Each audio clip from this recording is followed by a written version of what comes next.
Hey YouTube, welcome back. I'm Kevin D, your host again. And on this week's video, well, today's video, I'm gonna bring you along with me on my trip to Texas. I had to come out here to help a good friend of mine. He's about to move from Texas, and he needed a little bit of help getting everything prepared for his house sale and stuff like that. So I'll bring you along with the adventure. Hey, I gotta do a little voiceover here. I didn't realize how much I was out of breath because we was already starting to work, and we already hung up 2 sheets of OSB plywood, and we had already moved a few railroad ties around, and that's what I'm pointing at now, showing you the work that we already started doing. I wasn't going to record this, but my buddy approved of it, so I went ahead and started doing it because he doesn't like to be on camera, and I didn't want to get him in any of the pictures. But as you can see back here, we have a lot of stacking to do. He had cattle, and the cattle would rub up against this. The cattle like to rub up against anything really to scratch themselves or whatever, and his horses would use it as a butt rub. So they knocked everything down. We had to pick up a lot of debris out there, and we just basically had to remake this thing. We didn't have to make it from scratch. As you can see, some of the railroad ties are sticking up out of the ground. You can see the metal dongs sitting right there. I believe he had a 4-inch or a 6-inch and 2 8-inches. We end up fixing the chains later on, and we have to restack all these railroad ties, which you'll see here in a minute. I'm just explaining to you what we're going to start doing and how he's going to bring the tractor in to level some of this out, because the cattle like to hang out in front of here and behind there, and they just made divots in the ground, and water collection is it's basically just a big soup sandwich in front of his targets when it rains. Now this range can go all the way out to 650 yards. He said a little bit further, but it's closer to the road. He likes to stay away from the road. And I believe I'm done here, and we'll continue on with the video. Thank you. Alright guys, let's give you a midway point here. So we had a bunch of those railroad ties. They'd all fallen down from the back there. And once again, this is a ranch. So he's had cattle and horses out here just pushing against his range for years. And they had eventually knocked it all down, and we just stood everything back up. So the idea here is to have the metal gongs here in the middle where you see the hollow point, where you see the open area at. We're going to rearrange some dirt here probably today or tomorrow, and then put the other sheet of plywood up over here on these other 2 posts. And we'll just leave that one right there just for whatever the new homeowner is going to do in the future. I would have showed you that one, but it's exactly the same thing on the back side. It's just that we only had to move 2 of the railroad ties, actually 4 of the railroad ties, to tie it all back together. The horses and the cattle really didn't do too much of that one. It's this side over here where they decided to use it as a butt rub. But once we get finished, we'll bring you guys back. It's not a lot of work, it's just hard work. If anybody's ever picked up these old railroad ties full of creosote and everything else, they're not light. I'll bring you guys back in a few minutes. Okay, we have to paint it still, but we got the last sheet of plywood up there, and got a lot of groundwork to do, but I'm just taking you through each step of the way. Little 30 seconds here and there.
My buddy had told me that the dirt used to be as high as these railroad ties here in the back, but it all got washed away over years of just rain and just the animals coming back here, and you know, getting out of the sun is basically what the animals were doing, but they would knock some of these railroad ties off in the process of doing so. And I come here before visiting, and the whole herd of cattle that he had was always back here just laying down in the shade during the middle of summer. It's kind of overgrown now. He's getting rid of the cattle, but he's still just working on getting the dirt back to where it belongs. Basically just slow down the bullets. Well, there goes our nice pretty plywood. Yeah, the nice chip out of it. Yep. Yeah, all that hard work right there. I guess he should have done that before. Yeah, I guess we should have moved the dirt first, huh? Yeah. Anyways, I think you get the understanding what we're trying to do here.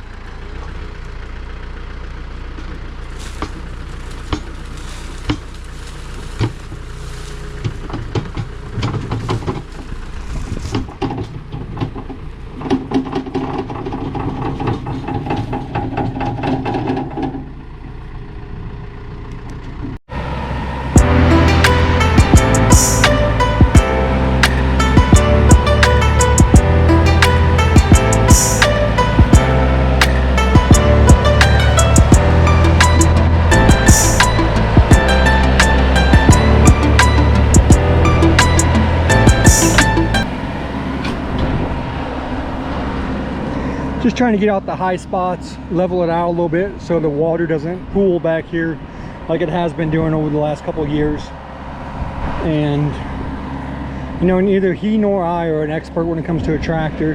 He's obviously got more experience than I do, but that's all he's trying to do is just level it out a little bit, trying to get rid of the high spots, and so the water will run off. As you can see, it'll pool right here in front of the targets, and that just makes for a soup sandwich when you're out here working, trying to shoot and do range day. So as I was mentioning, this is my first full day here. The day prior, I had just flown in that morning and we was working on everything. So we managed to get all the railroad ties put up the day prior. We got the plywood up there. I'm pretty sure that we built a stand already to put your weapons cases and stuff like that on, your ammo on. I don't know if we show it in this clip or not, but if we do, you'll see it coming up here. But we want this color scheme here. It was mainly because that's what the local store had on hand, and it was cheap. And once again, he's selling this place. He's not trying to make it beautiful. And it's a gun range. It doesn't need to be beautiful. It just needs to do what it's supposed to do, and that's shoot and have fun and zero your weapons and do whatever else you want to out there. I'm just showing here in the back of the range, the targets here, how we pushed up dirt and was getting ready to start on this other one. We had a little tractor malfunction, which we had to fix that later on in the videos. You'll see it. I'm not sure we showed it or not, but we had to stop and do a little bit of tractor maintenance. I think it was just dripping some hydraulic fluid, and he didn't want to pollute the ground, especially with having horses out there.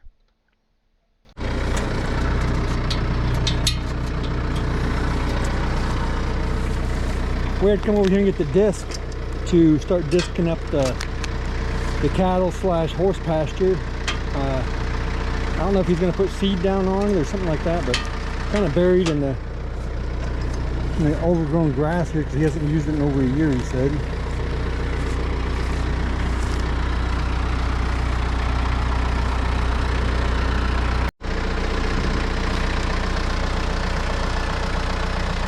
Oh, we got her all hooked up.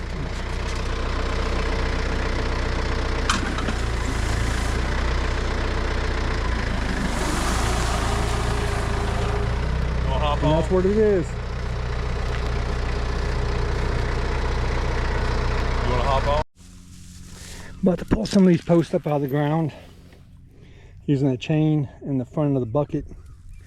This was a project that he started on. He was going to have a barn put in. But then when they got the posts up, he discovered that he didn't like it. And this was many years ago. As you can tell, the posts have done moved on him. But yeah, the company just left the posts here, and once he told him he didn't want it. But now we're going to pull up these posts and We're going to use some of them for the range out there to make some range tables, or a table. Not for sure how many yet. Tractor's kind of slowed down the leaking because we put that stop leak in, but we'll see how it lasts for the day. Oh, there's the horses. I don't know if you can see them very well. Yeah, it took me too long to get the camera out, but we pulled. He's going to drag it? Okay. We got that post out using the chain.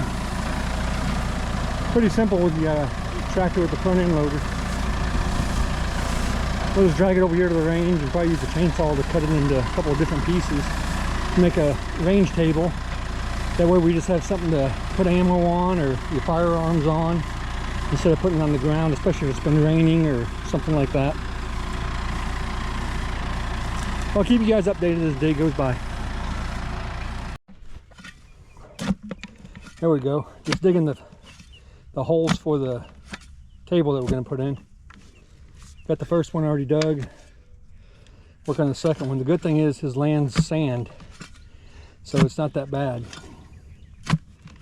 Good thing it's in the middle of early spring, because otherwise this ground would be hard as a rock out here in the Texas heat. We're going down about 3 foot on each one, just to get it good and sturdy, I should say. But I'll bring you back when we're finished, just showing you a little bit what we're doing. Well, YouTube, we're back at it again, and this time it involves painting. None of us are really looking forward to this, but we gotta get up there and clean and paint the top of the entryway here. They've already got most of it done, but they decided to wait on me, the man that really likes heights, to get up there to finish doing this. How tall is this archway? 16 foot. 16 foot? 16 foot archway. See, this is what happens when you volunteer. They save the good stuff for the last. It's kind of high.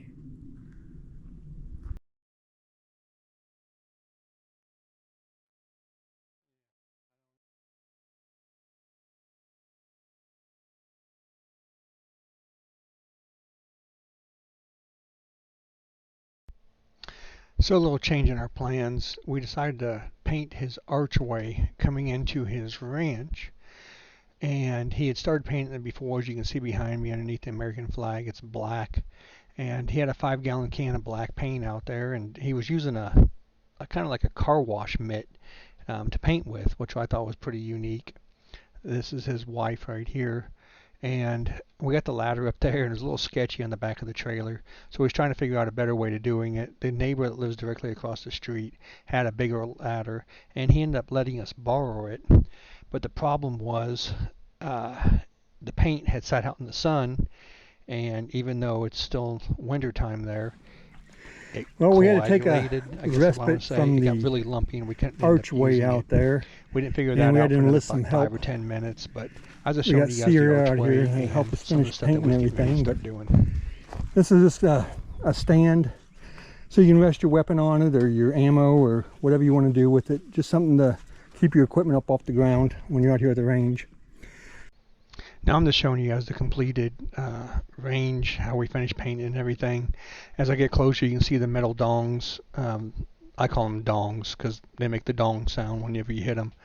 But you can see the paint that we used, as you guys seen earlier. We had finished painting, we put several coats on it, and that was the final product. We rehung the dongs again with some new chain. They weren't the straightest, but for what they do, it'll work. They primarily use pistols right in this area, and the stand that Sierra was painting is where they like to stand at with the pistols and everything. And up in here we scratched out the ground at when he was leveling it out. He did that so they can find the brass, and they can pick up the brass easier. From range maintenance to roping arena maintenance. This is their roping arena for a while, and as you can see, it got overgrown because they really haven't been doing much with the horses.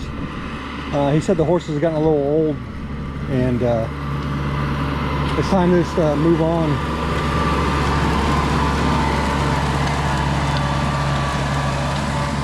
So he's out here disking it up for the next people that'll eventually move into this house. because they're going to leave this arena here. I really don't know much about it to speak on it, but I just know what he told me. He has a pond over there that I'm going to visit later on tonight. As you guys all know, I love the fish, so I'm going to go check it out. He said he stocked it with bass, minnow, when they first moved in about 10 years ago. And he said a couple people have fished it and they've all caught some decent sized bass out of it. So I'm looking to go out there and see what I can do later on this evening when the sun sets a little bit. A little warm out here right now, 70 some degrees, almost 80.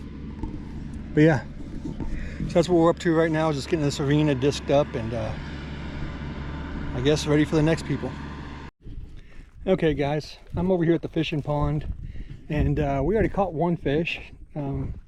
I was rigging up my friend Sierra's line, and the second cast we had a fish. This pond is like maybe an acre. How big is this pond? An acre? Half acre? I have no idea. It's not a very big pond here, but my buddy had filled it full of minnows when he first moved in. Some bass minnows. And then he said the next year after that he threw a bunch of other minnows in here and he didn't even know what they were. So we'll see how good we do, and I'll keep you guys updated as we go along.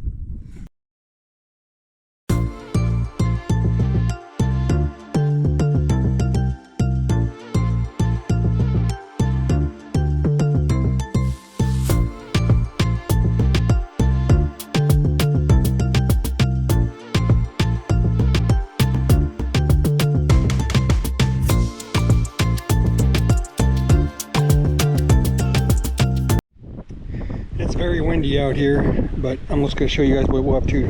Right now we got to put this H brace in because he's got to connect the fence from over there all the way down there. He's putting up an actual new part of the fence here. It was knocked down years ago and he said he just tore it up and they didn't use this part of the pasture. But now that he's going to sell the place, he's got that done, and now he's currently replacing the basketball net out there for his daughter.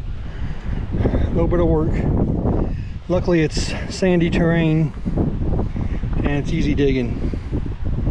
Nothing too hard. Just a little manual labor.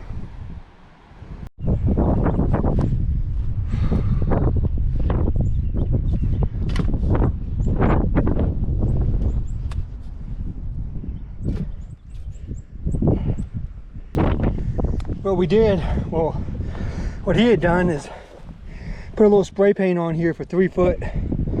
So just about 3'2", 3'3" is what he was looking for. Whew. Get your heart rate up there. I'll bring you guys back. Okay guys, I'm in the video right now. This will be part 1 of 2. Part 2 will be out in a few more days. Just give me time to edit it and get through everything. It's a lot of footage to go over. I was there for a week, and as you can tell, we had a lot of things going on. And I had the camera rolling 100% of the time. Sometimes I'd forget about it and just let it sit there, and went through multiple batteries in a day, but that was my own fault. But hey, once again, I thank you for coming along so far. Thank you for watching so far, correction. And I hope you guys enjoy this one and part 2. Thank you. Bye.